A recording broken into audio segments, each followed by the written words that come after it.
All right, so I'm here at Siege Athletics in Mineola. Really excited to finally be shooting content in an actual gym without a mask on. There's no one here. We're here after hours right now. But I want to take everyone through something called the Big Three. Okay, so we're going to look at the bench, the squat, and the deadlift. These are three movements that you'll see. That's what makes up a powerlifting meet. So it's the combination of the total number of the bench lift, the squat, and the deadlift comes into your powerlifting total. Now, I am not a powerlifter. I am more of a performance physique guy, but I use the Big Three in training with all my clients, including myself. It's just, we don't always have to use the traditional Big Three lifts. So there's variations to the squat, there's variations to the deadlift, and there are specific variations you can take with the bench press. So we're gonna start with the deadlift today, and I'm gonna show you what I feel is probably the most commonly used deadlift approach in my training regimen for my clientele, and that would be the trap bar deadlift. I find the trap bar deadlift to be the safest form of deadlifting for several reasons. One, the handles are at a neutral grip by your side. So by having your handles at a placement by your side, we are not fighting to dump forward during a deadlift, which is something where I find a lot of newbies that struggle with the deadlift is because the hand position is in front of them, it forces them to dump forward. So this is just making, I think, the position and the setup much safer. So I'm starting with my hands by my side. My torso is going to be able to get a little bit more vertical. And from here, up into our locked out plank position, I'm hinging with the hips, back down to a dead stop. I don't bounce with weight. So back up and back down. Now, I love the trap bar, quads, hamstrings, glutes, grip strength, so much core involved. You can hear even 2 reps with a lightweight, my heart rate is up. So this is pretty much, in my eyes, the most universal way, the safest way to deadlift, is starting with the trap bar. All right, so to go through the variations of the deadlift, we showed you the trap already. Getting into a conventional deadlift, I always deadlift in socks or barefooted. I feel like I can connect with the ground a lot easier. I can spread the floor out. But I'm taking a much narrower stance, pulling that bar into my shins, engaging my lats, and at that point it's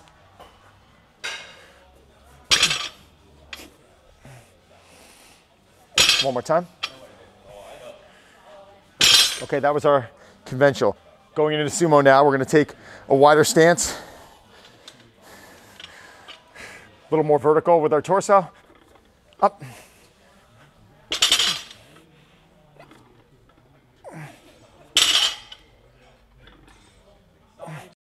Okay, RDL now, slight bend in the knees, engaging lats, creating tension, and we're gonna drag that bar down our thighs, making sure that our spine's in a neutral position and a plank position at the top. So again, hip dominant. Good. Start getting advanced with some of the other forms of deadlifting. So I think going into a version that I typically do not use with people would be from a deficit. So a deficit is where we're standing up on some sort of a platform or like a low rise. Notice what's happening is I'm extending my range of motion, and I feel like most of us can't get into that position without flexing our spine. So it is something that I urge most of you that you gotta be careful. We haven't all earned the right to do all these movements. And if we're getting set up and we're already in a position that's gonna put us at risk, then we probably shouldn't be doing that movement. But just to walk you through a deficit deadlift.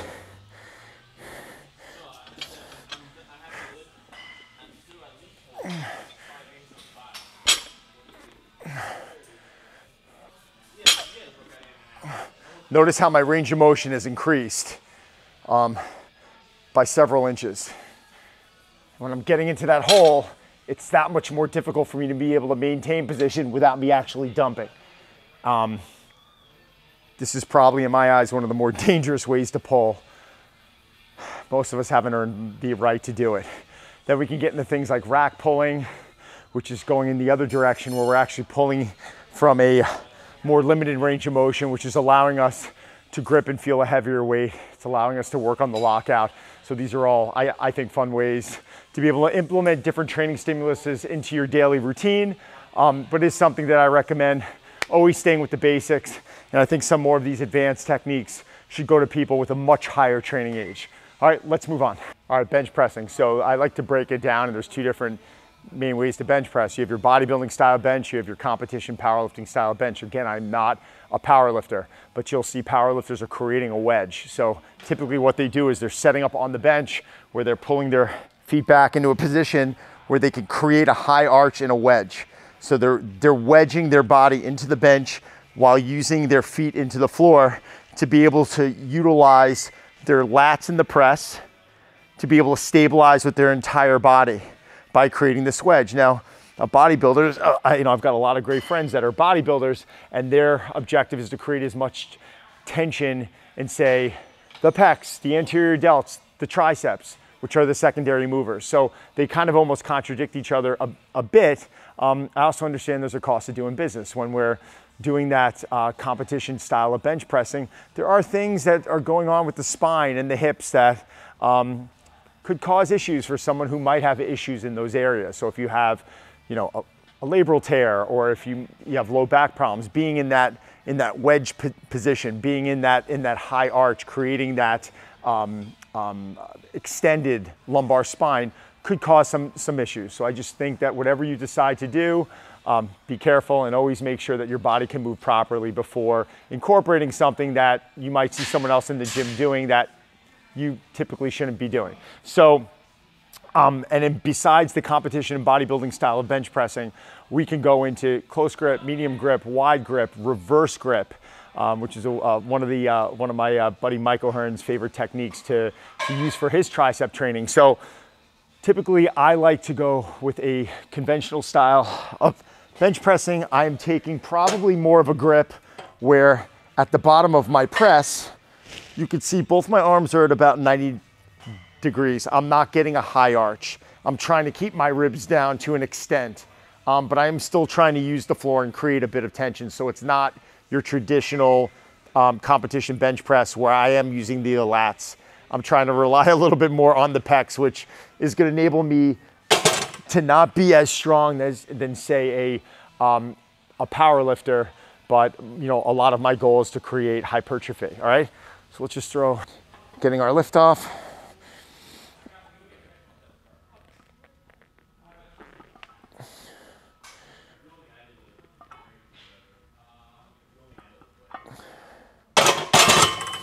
Real simple, don't overthink it.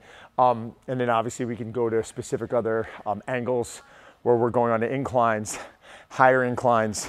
The higher we bring our incline up, the weaker we are going to be on our pressing, all right? And the more anterior delt we're gonna be incorporating in with our pressing, meaning we're gonna get a little bit more shoulder. So I'm gonna be a lot weaker from here than say I would be from here. And as I drop, technically most of the time, I should be getting stronger and stronger till we're flat. And then obviously the decline, a lot of us who move to a decline press might feel like we're even stronger than we are on the flat press. So I know training at different inclines is something that I enjoy doing, not only from an aesthetic standpoint, but from where I like to load the joint. I never like to just train in one specific spot where I'm loading the joint in that specific spot, because then I feel like if we change it up, then we're really weak. So I wanna focus on one training stimulus for say a month or a couple of months or whatever my training block says.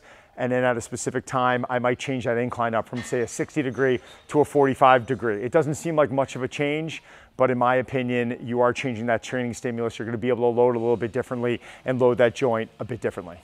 All right, so we're gonna lead you off right now with probably the oldest of school lifts, one of them at least, which is the conventional squat. I mean, this is the barbell back squat is the one I teach the most, but I personally use a lot, and there's a reason why. I think there's so many other areas you can exhaust on the squat before you need to throw a bar on your back. And most of us, for the amount of sitting that we do, whether it's in a car, at a desk, we develop really tight hips, really weak glutes, a tight thoracic, and because of that, we're unable to get into specific positions. It might be, the lack of ankle dorsiflexion that's not allowing you to sit into a squat position the right way. And I believe if you can't sit into a squat position, body weight properly, then we shouldn't be throwing a bar on our back. So I'm still gonna go through it anyway because it's still one of my favorite lifts that I do personally. I take a wider stance squat because of my just the way I was made. My hip mobility allows me to squat a little bit easier with a wider stance. I'm more of a high bar back squatter. So we're taking a little bit of a wider stance. I'm trying to use the floor, really push my feet out, not allowing my feet to collapse, but really trying to push the floor out. And we're gonna sit, sit, sit into our hole, drive up out. So I'm always doing a slower negative, out. Again. Good. I'm really trying to not create an arch in my foot. That was something I think I used to try and do. I do try and I have flatter feet, so I try and flatten my feet, but I try and push the floor out to the in this direction. All right, and that's allowing me to create more tension up the chain. And at that point, it's just bending the bar down my back, allowing the ribs not to flare so much. If you notice my head position, my head's not going back because I do feel there is a disconnect in the cervical spine. I think when we're here, we're not as strong when our lumbar spine is arched. So I'm trying to pack my chin a bit, keep my ribs down, create tension with that bar, and then it's sitting into the hole, and it's standing up out of it, and then my gaze is forward. So my chin position is more packed and not necessarily to where it's swiveling, okay? Okay, I'm gonna flip my position right now for the sake of the camera, but starting with the front squat, we're gonna go more into our powerlifting grip, where I'm really trying to wedge that bar into my neck, and then my elbows are gonna be hot. This is a way that I personally do not like the front squat, all right? Because I don't have that, maybe it's that thoracic mobility to where I'm having an easy time driving those elbows to the ceiling. Okay, so because of that, I'm taking more of a bodybuilding style front squat. So again, not to where I feel like I don't have the ability to drive my elbows up. I'm gonna take a variation now, and I'm gonna set up as if I'm doing a Frankenstein squat, which is in here. Okay, I'm gonna step out, I'm gonna check my feet, and at that point, it's here. Big belly breath.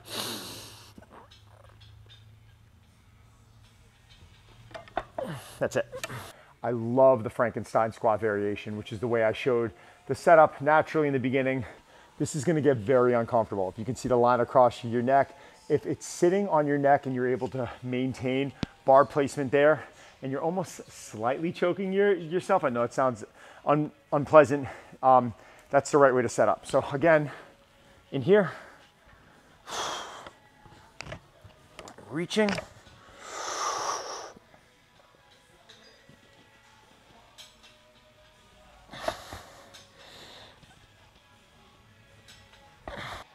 All right, now getting into the Zercher, which is probably gonna be one of the more uncomfortable ones besides getting used to the Frankenstein, but that's because we're holding the bar in our elbows. I love this way to squat because of our elbow position coming down and not being high. We're not relying as much on our shoulder or our thoracic mobility.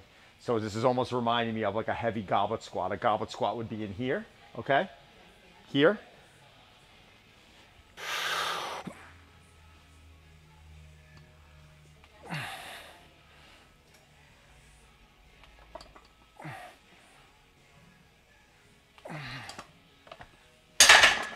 Good.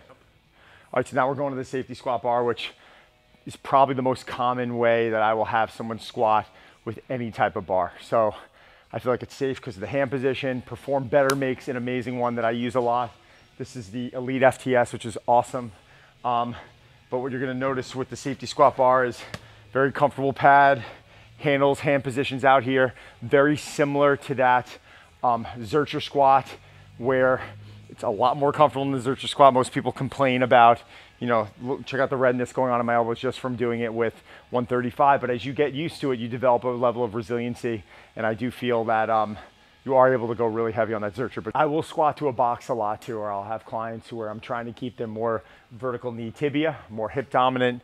You will see me set up a box to where now we are taking a much wider stance. And our PTs at Drive would have specific clients do a box squat, say post knee injury, once they've rehabbed their knee injury, and we're trying to get them back into some type of a squatting pattern, right? We are going a bit wider, And the purpose of this is for us to be able to keep that knee and that tibia a little bit more vertical to where we're sitting back onto the box. See, vertical knee tib, and from there it's, you know, we're driving back up. Now the purpose of doing it this way is to recruit much more of the posterior chain, meaning the hamstrings, the glutes, and to take a lot of stress off the knees. So for those of you who might have tender knees, I mean, even doing this with a kettlebell is an incredible variation where we're sitting back, standing back up, all right? With the safety squat bar, it would look like where I'm setting up, making sure that my foot position's good, hands, and from here it's down and back, driving up. Down and back. One more time. Now naturally, our depth is determined by the range of motion in, you know, our ankles, our hips, our shoulders, our mid-thoracic. I mean, there's so many variables here, and that's what's gonna determine what height you should be going at. So just because you see someone in the gym that has incredible hip mobility going a specific depth does not mean you should be going to that depth. And that's what drives me nuts about squatting depth and the argument of squatting depth is if you can't get to a specific point in your squatting depth unloaded, you shouldn't be doing that loaded, okay? This is just common sense. So I showed you some of my favorite ways to squat, but probably the most common way that I will have people squat is through a kettlebell. Now, I think a goblet squat is one of those movements that I can throw in to develop strength, but I can also throw in to help develop mobility. And the goblet squat can be done with a kettlebell. I prefer a kettlebell because it's easy to grab the horns, or it can even be done with a dumbbell. But we're gonna take our stance, weights in front of us, okay? Strong position, sitting down into our squat, driving back up, okay? Now, as this gets heavier, or if this gets to a point where we're unable to hold a really big weight in one hand, we can now start going to a double kettlebell squat. And that's just where I'm taking 2 kettlebells, okay? We're gonna go into our clean position. It's gonna look like this. Whoops, I think these weights might even be a little bit different. And what I'm trying to do here is I'm trying to drive my elbows down. And by doing that, I'm engaging my lats. So I'm keeping my ribs down, driving my elbows down, creating tension, and then we're sitting into our squat, standing back up, back down, back up. It's a double kettlebell squat. So, all right, so that was all bilateral work, obviously. The bench, the squat, the deadlift. I didn't get into any unilateral work for a reason. I've got another video going up about that. We're gonna be comparing unilateral versus bilateral, but that was the big 3. Bench, squat, deadlift. I showed you some basic variations to it. They're not all the variations out there. These are variations that I like to use and how I like to coach. All right, cues that I like to look for, etc. I think the main takeaway is this. You do not have to be changing up and doing a lot of fancy stuff every week, okay? If you're trying to put some muscle on, you're trying to get strong, maybe potentially put on size. Obviously, a lot has to do with calories, but I would keep those lifts basic, get really good at it, wait until you start exhausting your gains, okay? Your improvement in those 3 lifts. And then I think at that point, when you start plateauing is when we could start kind of relying on those other variations in the big 3 that I reviewed today. You guys fire your questions off to me below. Thanks.